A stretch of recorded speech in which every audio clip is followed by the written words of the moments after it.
12 रबीउल अव्वल की वो मुबारक सुबह थी।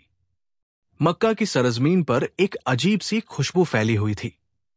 आसमान के तारे चमकने लगे थे और पूरी कायनात एक नूर में डूब गई थी।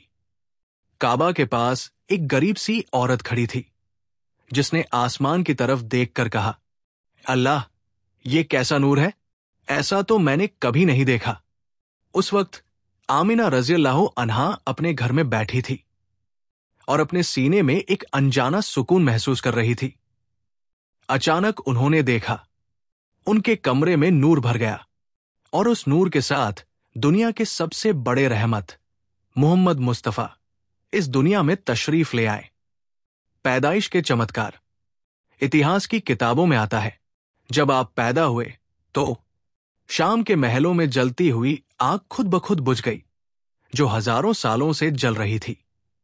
किसरा फारस के बादशाह के महल के 14 बुर्ज गिर पड़े, जो आने वाले बदलाव का इशारा थे, और मक्का के आसमान में एक अजीब सा नूर फैल गया, जिसे अरब के लोग भी महसूस करने लगे।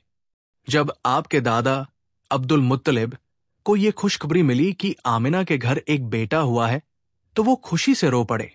उन्होंने काबा जाकर शुक्र अदा किया और कहा, अल्लाह, ये बच्चा मेरी आंखों का नूर है, इसका नाम मैं मोहम्मद रखूंगा, ताकि सारी दुनिया इसकी तारीफ करे।